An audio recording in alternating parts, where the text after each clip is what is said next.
Please welcome to the stage to participate in the Sanders Institute Gathering on Housing, Governor Gavin Newsom, Sacramento Mayor Darrell Steinberg, and Secretary of Health and Human Services, Dr. Mark Ghaly.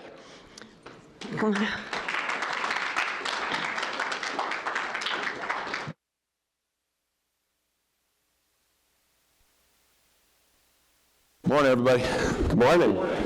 I'll sit over there. Where are you? You're over there? Oh, okay. Yeah. Or you want the middle? I get to be, no, you take Okay. the middle. I'll do this. All right, I think I get to tee us off. Doctor. Yeah, good morning, everyone. Thank you for having us. As I think many of you know, and if you don't know, California has been on quite a journey to address behavioral health conditions in California, and I'm just pleased to have had a small place in the journey that the governor has led us on. And I wanted to start, Governor, because I think you tell this story the best. And where we started, I remember when we sat down first time and you interviewed me for the position as Black and white HHS. movie days. Yes, the Long time ago. pre-COVID day. No one knew what Those was coming, of course. 5 years or so ago. But that conversation, which was about an hour, primarily was about this topic. Yeah. And 5 years plus later, Yeah. we're talking about the stacking of so much. And I just think it's great for people to hear your own personal sort of feeling about it then and where we are today. Yeah, when you talk about stacking, there's been a stacking of stress. People feeling polarized, traumatized. I mean, it's been hard last 8, 9, 10 years. And then, of course, not knowing the time what we were about to go through in terms of global pandemic and all of the related issues, racial unrest, and obviously issues around the economic crisis and oil crisis and wars. So it's been hard. And so this issue that predates the pandemic was really exposed during the pandemic, and exposed perhaps most acutely, particularly for our kids, our young folks. In California, we're very prideful. I mean, this is a state larger than 21 state populations combined. It's one of the largest economies in the world, 5th largest economy in the world. And so we feel a deep sense of responsibility. The future happens here first in terms of policy, particularly as it relates to progressive policy, health policy. And while California's made a lot of progress as it relates to expansion, including this year, we're the only state in the United States that can lay claim to universal health care regardless of pre-existing condition, ability to pay, and your immigration status that we're fully implementing this year. The expansion has been significant, but it's been focused disproportionately on physical health, not enough around brain health. And this notion of integrating brain health and physical health literally inspired me to reach out to someone who's very familiar to folks down here in Southern California, in LA County, and that was Dr. Ghaly. And we began that conversation about what we can do, not just to focus on expansion, but to reform our Medicaid system, Medi-Cal, to focus on our youth, to address the workforce crisis. At the same time, we build out the infrastructure.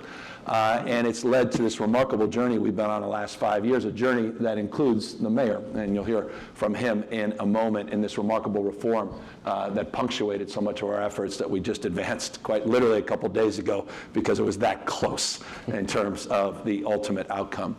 But what we've been doing is focusing on building out a mosaic. And I think it's the most significant. I could say this humbly, but I believe this. I'm mindful of the hyperbole often coming from people in my walk of life in politics. I don't know at scale there are more significant behavioral health reforms happening anywhere in the United States of America, across the spectrum, across the entire spectrum, and we're very proud of it. But it's hard, it's stubborn, and I say this often, program passing is not problem solving. We passed a lot of laws, parity laws as it relates to private insurers. We passed a lot of programs, but they're hard to stand up. There are still so many issues that need to be advanced and unfold. And so this journey has been remarkable in many ways. I'll close. It was also accelerated by COVID. There was a mindset, a sense of urgency, and particularly as it relates to public health more broadly. And in so many ways, looking backwards, it's one of the most important things that came out of COVID was this acceleration of our efforts, particularly as it relates to the issues of mental health, behavioral health, broadly defined as it relates to substance abuse, issues related to housing as a critical component to address the issues, those self-medicating with drug or alcohol addictions out on the streets with bipolar disorder, schizophrenia, paranoia, and those that need to be stabilized first, and those integrations of the reforms and the waivers we've received from the Biden administration that Mark Ghaly has advanced. And this young man here, Mayor Steinberg, conceived many decades ago. Thanks, Governor. Mayor, I want to come to you, and as we sort of get into this Prop 1, what is it? What are we planning to do with it? How did we get here? Prop 1 really reformed the Mental Health Services Act, which is something you brought to California almost 20 years ago. And I just want to hear from you, sort of what does it feel like today, looking back over these past 20 years and the last year or two where we have partnered with you to really conceive what the new tomorrow around behavioral health looks like, and that journey for the state and you particularly?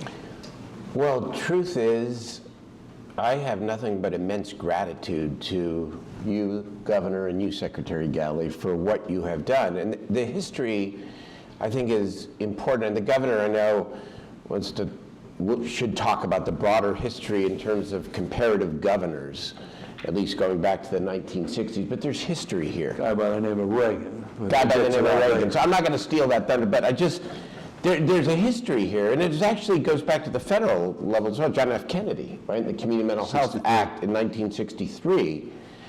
The idea of shutting the state hospitals was absolutely the right idea. But there was a second half to it that often gets forgotten.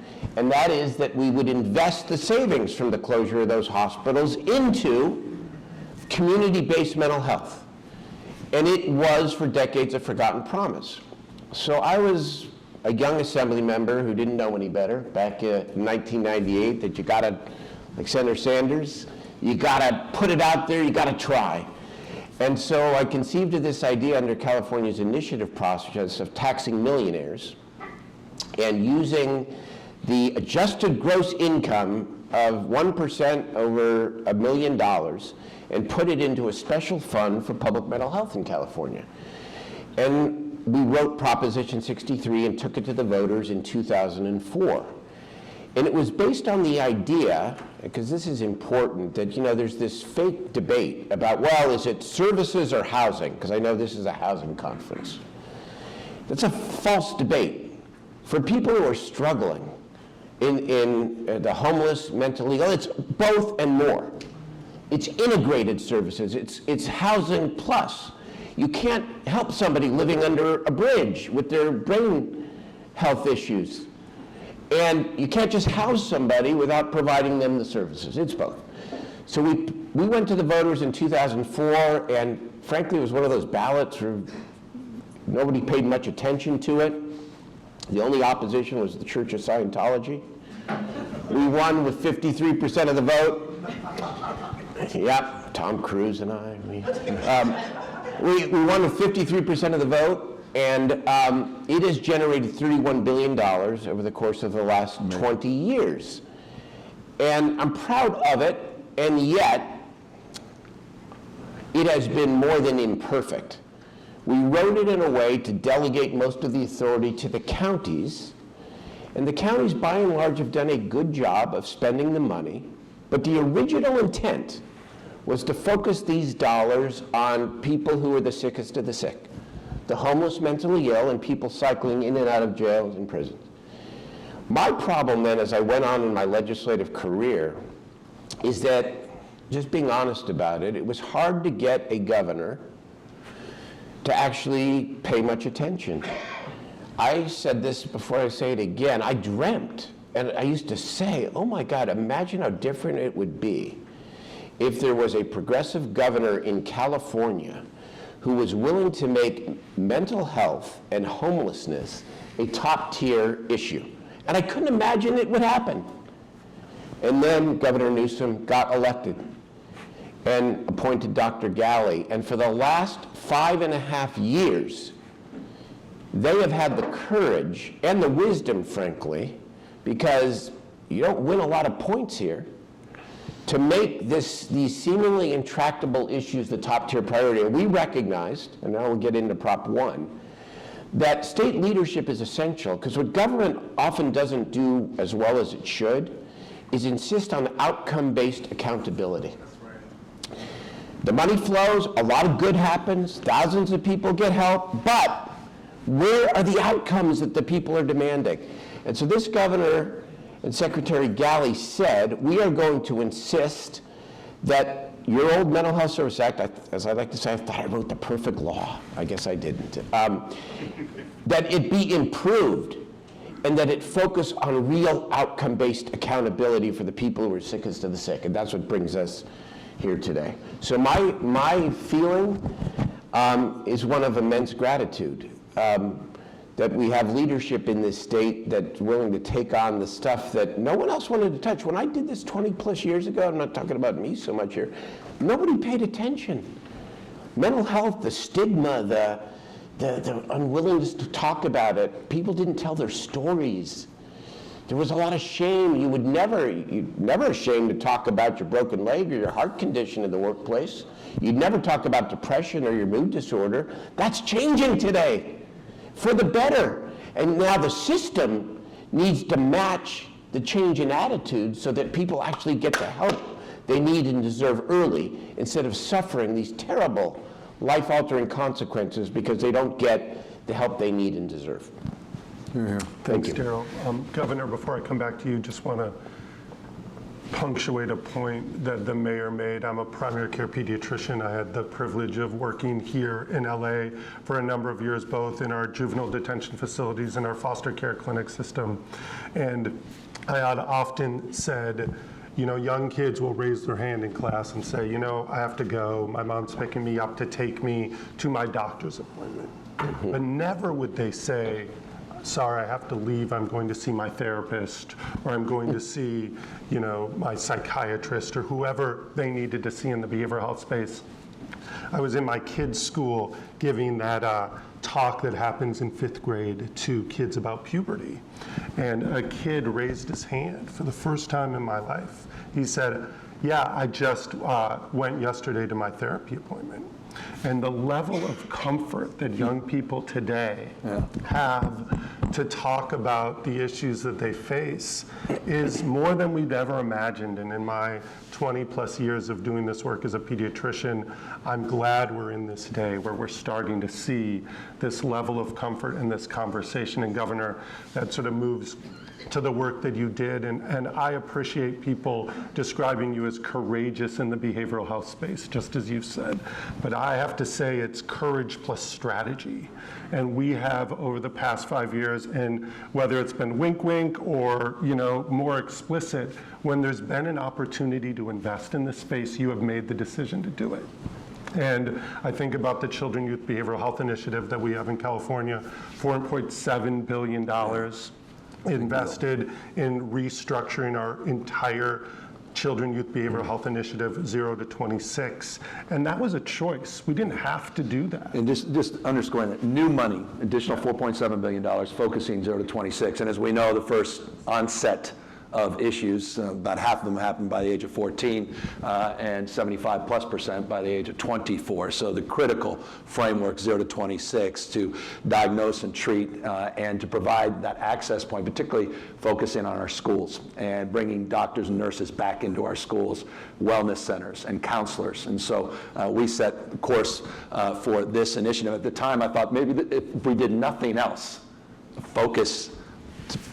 to focus on prevention and the whole framework. I think it was moving from a fail-first system to a care-first system. We had a lot of rhetoric around it that just made perfect sense, because as you guys may know, speaking of sense, it makes no damn sense that we still have a punchline here in California. The largest behavioral health institution in the United States of America is in LA County. It's called the county jail.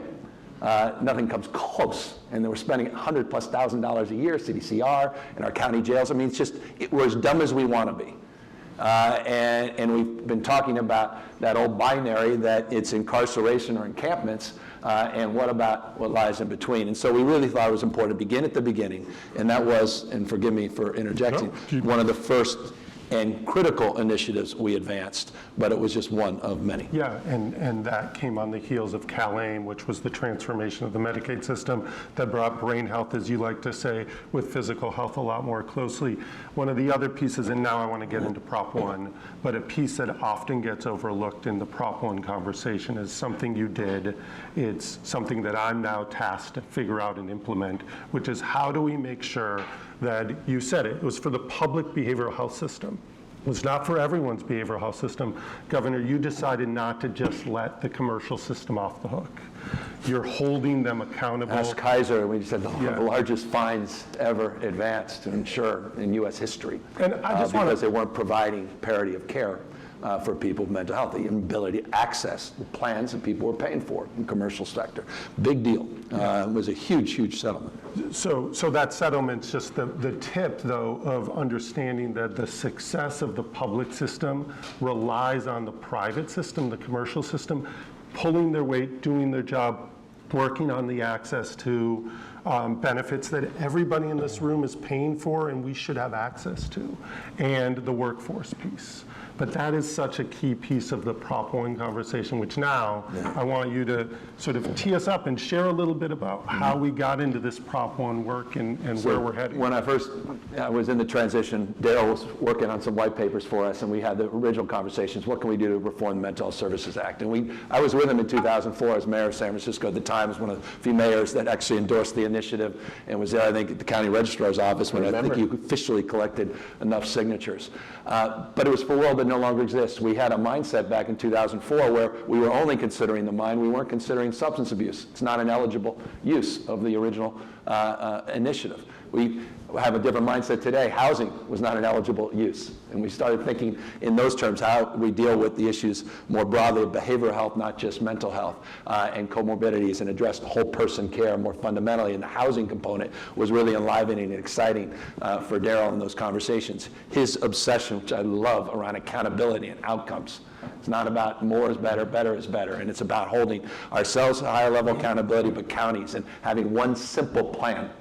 Not all these sources of funding, all these different plans, cities pointing fingers at counties at the state, the feds, all of that. Now, simple plan that we're doing. Critical, though, if you're going to plan, you got to have ongoing money.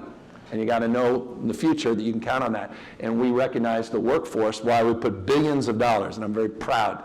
Now, Governor in history put more money for workforce set aside. It was one-time money mostly.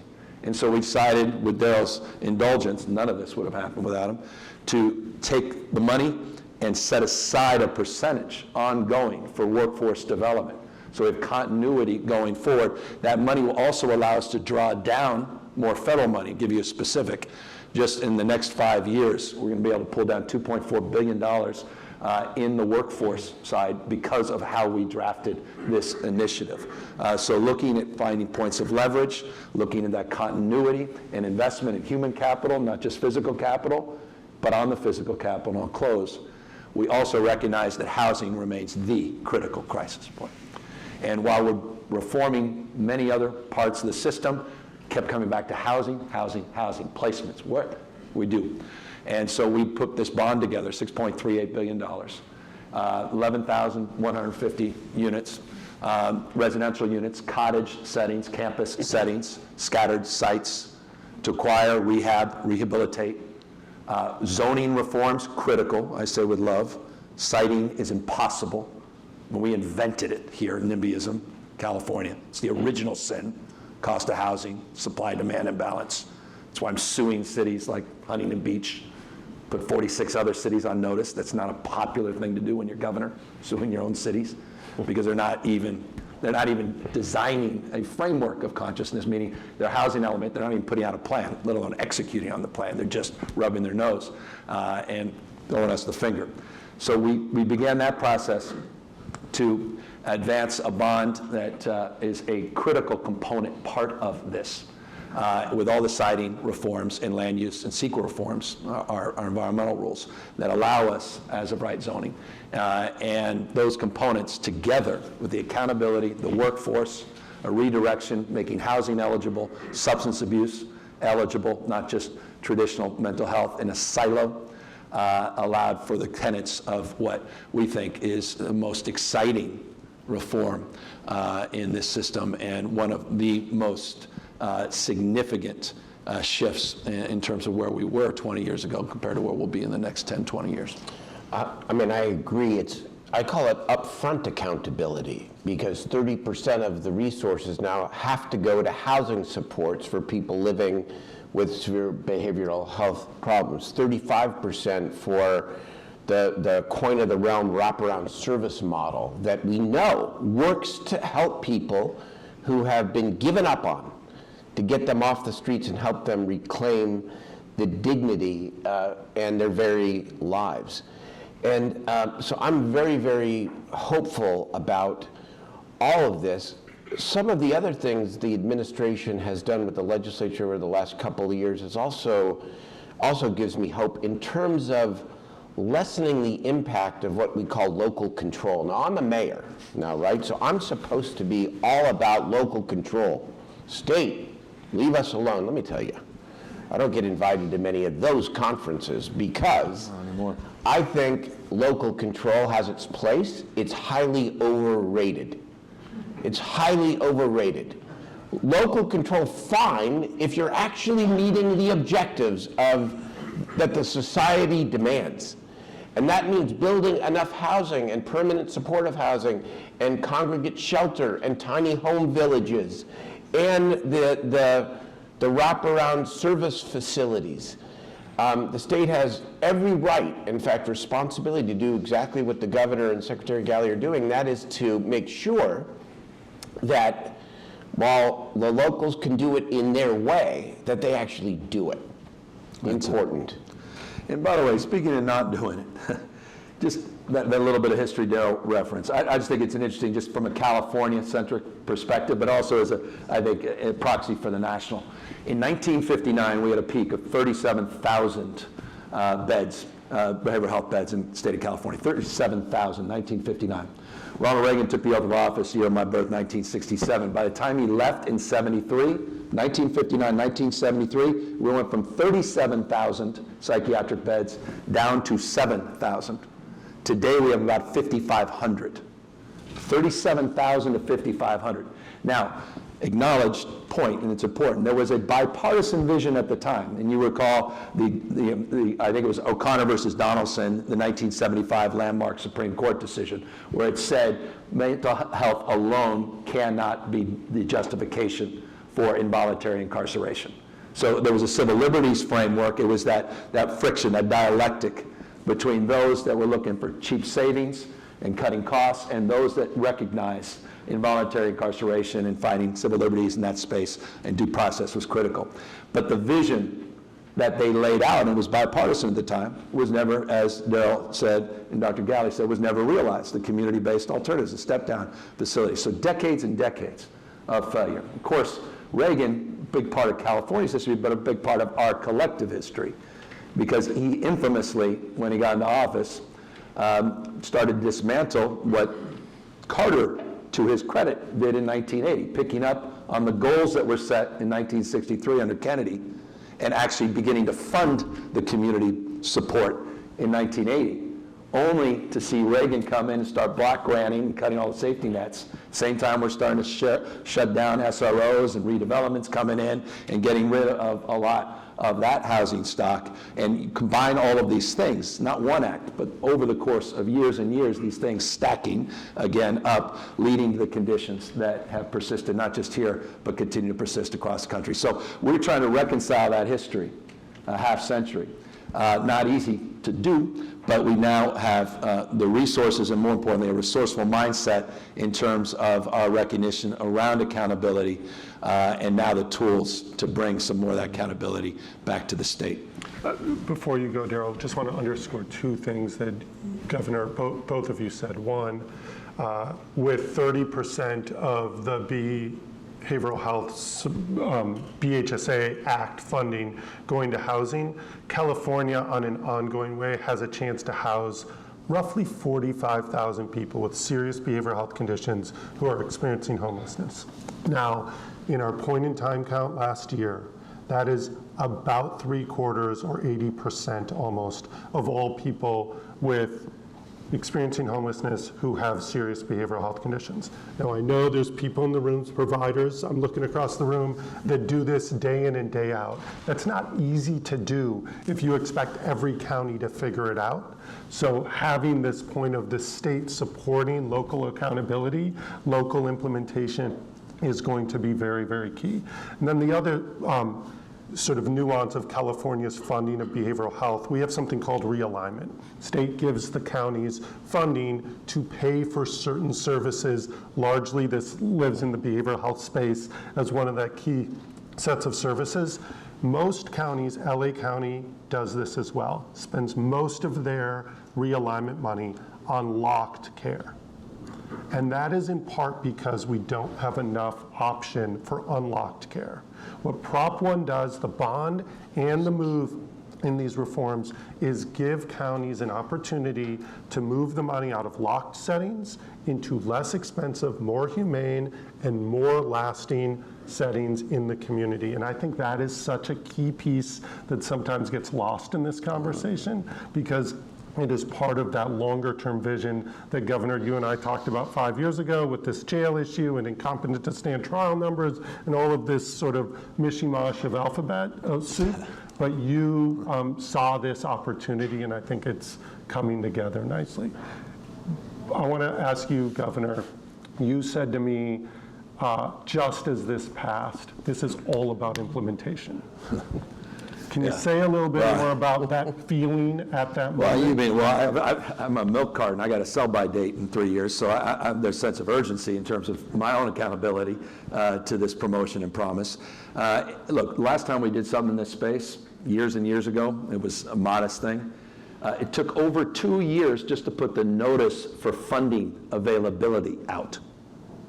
After it was passed, 2 years just to put out the funding notice, let alone then the process of multiple years of citing and figuring out. So we broke, all that's changed. We just, when I say just pass this, it was so close, 7.2 million people voted.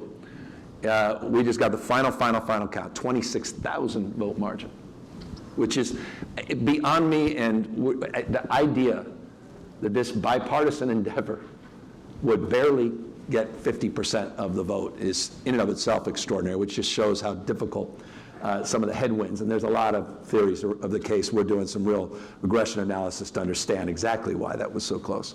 But that said, we will get the first notice of funding out in 60 days. And we are breaking down every silo. I have literally reorged my office.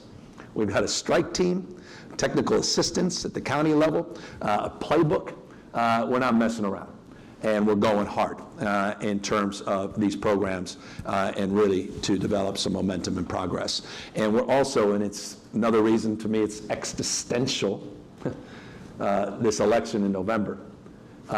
It's also critical that we have a partner, not a sparring partner, but a working partner in the White House and the administration in order to get some of the waivers that we're also going to need as we pursue 1332 and 1115 waivers and all these others, part of CalAIM and some of the other work we're doing. So again, it's just another nod to the prospects that we need to maintain our status in the White House. Yeah. Darrell, same. I was just going to, there's one issue we haven't talked about that I think it's important to bring out. Mental health has sometimes been a polarizing issue, behavioral health, around the issue of involuntary treatment and commitment.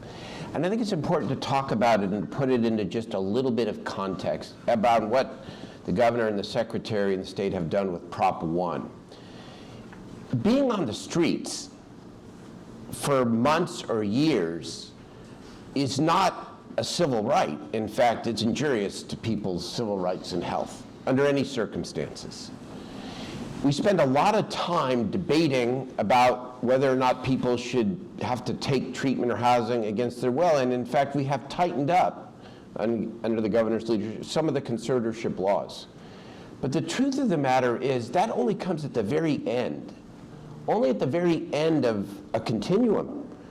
As an absolute last resort, what Prop 1 will do and what all these investments will do, including the investment in young people, the $4.7 billion, it will allow us to build a system that in all but the smallest number of cases ensures that we never get there. that we never get there because people will get the timely help that they need. Voluntary services are the coin of the realm, and it's on us to provide them. And so this issue doesn't have to be either or, and it isn't either or. And we can have a mental health system that provides the help to everybody, regardless of where they are. And this builds, last year we went through a 2-year legislative process and built consensus on creating a brand new model, Care Court. It's rolled out in 8 of our 58 counties. We're going to have 2 more join soon. In fact, I'm going to one right after this in Kern County. And we want to get others to join sooner.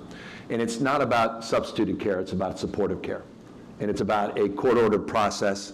It's probably one of the most thought out new strategies in this space anywhere in the country. Working with the courts, public defenders, working to create care plans, self-directed care, provides this new pathway we've never had in the past. The old binary, again, was conservatorships or nothing. And this creates an opportunity to find some balance in the middle. I highly recommend learning more about this Care Court model because we do think it has tenets for a model across the country. Didn't make everybody happy. I'm not naive about that. But we made a lot of progress to bring people along. You were principal in that effort because of people's lived experience. You have a loved one who's on a psychotropic drug, doing great, and then you lose touch with your loved one until it's too late. There's nothing you can do to help that person, and this has provided a new pathway, again, in a supportive care model, not a substituted care model, to make real progress. And Dr. Ghaly, quite literally, that I think was the first conversation we had 5 years ago, was creating a model we didn't know would ultimately be framed around this new moniker, Care Court. Yeah, and just to underscore that point, moving that policy forward, not easy, right? People bring in sort of these polar, you do nothing, this notion of die with your rights on, versus the heavy level of incarceration around mental illness, the hospitalization, and this notion that even as I talk to county leaders around doing this, they said, we want support to prioritize this population. And CARE did that. CARE actually, so much focus goes on what does the participant in CARE require to do. I'm more excited about what CARE does to actually require our local government to pay attention to the needs and craft plans that make sense for them. Yeah. Because we know that intentional, voluntary, participatory care plans are what last, what actually stick in community. And when you can couple that with supports and housing, we see a very different sort of future here in California. Governor, you and I have been to DC together a couple of times talking to our national colleagues around some of the work that we're trying to promote. I think it's really important as we explore where these opportunities go that we continue to get that support. I think our California delegation is behind it, our senators, our other leaders there, but I think your conversations have been particularly important with the White House, with our friends at OMB and at CMS and HHS. I don't know if there's anything you want to share about kind of where that feels like we have to keep pushing and heading. I know that this CalAIM project, I think, is an $11 billion commitment that we're making over a 5-year period. And so we can't do this alone. It all has to be done in partnership. And we've had, again, a great partner. We also have a great partner in Senator Sanders. And I just want to applaud you, Senator, for your leadership in this space and really stepping up and elevating the consciousness, but actually putting a package together, making the progress you have. And this is just, there's a spiritual quality to this because it shows you're not alone in terms of these fights. And we're seeing them scale now in consciousness in so many ways. I think the Biden administration put out their modest mental health proposals, which I applaud, but modest in scope, but they did it in the frame around a unity agenda, which I completely agree with. This should unite every single damn one of us. And it really is the thing. If I'm in a room and no one's paying attention, which is often, I'm going on about childcare or this, that, all of a sudden I'll bring up mental health. All of a sudden everybody's off their cell phone and they're looking up. And people subconsciously, they're all shaking their head. Because either they're looking someone in the mirror and they're struggling, this notion of social isolation and all the issues of the stress that all of us are facing under. I mean, it's a long-winded way of saying this. It's really exciting now to have these open and honest conversations. And the empathy and the care and compassion that's expressed because of the lived condition, the human condition, and the ability to not be an isolated exception, a young child talking about going into counseling, but people saying it with some pride and purpose because there's meaning and a mission here is really exciting. And so we're seeing that, and that's a big part. The technical side with Becerra and this and that, and our demands here with OMB and yelling and screaming at Ricchetti and whoever in the White House to do more. There's a spirit of understanding and appreciation of the importance of this. And so, again, it's just a compliment to all of you. Jane, thank you. Your son, just for putting this together and having these conversations. This was not, I mean, this was not a conversation 4 or 5 years ago we'd be having. Maybe there'd be some ancillary thing in the corner on this issue. It's somehow separate from, except it's completely connected to everything. It's a universal issue that connects to every other issue. And so, again, I just want to applaud all of you in that respect.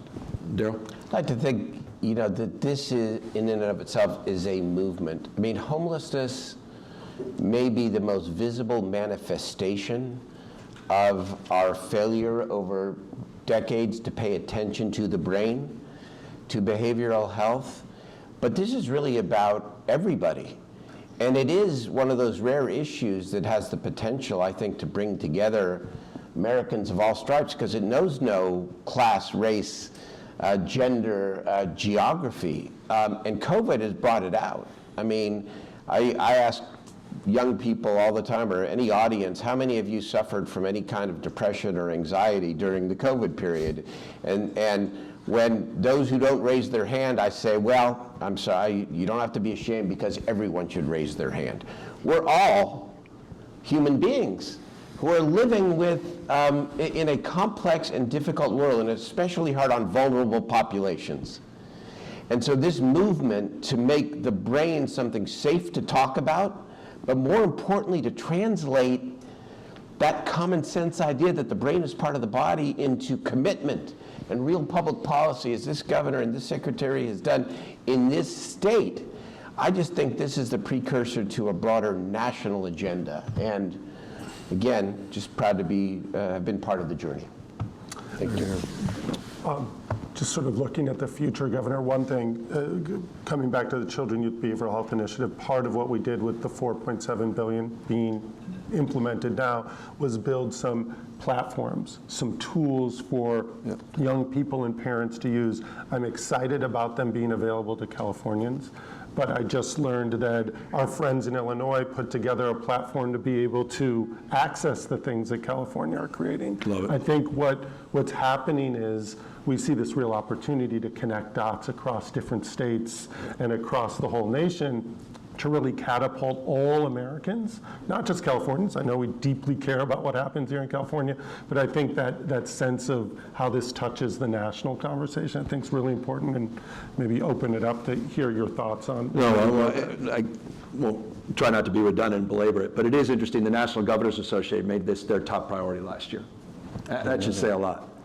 We don't agree on a lot of things with this rights regression, red versus blue, and most of my colleagues in those red states trying to roll back most of the progress the last half century, pre-1960s world, that at least on this issue, we're finding common ground. And there's this real expression of respect in terms of the power of emulation, that success leaves clues, and this opportunity to exchange and compare and contrast best practices, be it from crisis lines to counselor strategies to community schools, which, by the way, is a big part. We put an additional $4.1 billion on top of that 4.7 just for community schools, with a real emphasis in this space to address the broader issues, the wraparound issues. But in that context, I mean, this is a wrap around our consciousness, all of us, and it's exciting to see. And I love when a governor in some other state is taking. We have a platform with we did a partnership with Child Mind Institute, and these amazing series of videos, short, long, culturally competent, plenty of languages, and they're a tool that we've literally plugged in now over 8,500 schools, and it continues to grow. And there's a curriculum component to it. And it's all about creating that safe space for the classroom and the teachers to engage in these conversations. And to see that as one of the tools that now is being shared in other states is just another proof point and example of this kind of power partnership. I know we're nearing the end of time, so I want to just sort of also touch on what I think is a very key issue that you charged me and our team to grapple with, which is just healthcare affordability. And this notion that California, not the first state, but we're doing it in an interesting way, setting cost targets for where healthcare costs go.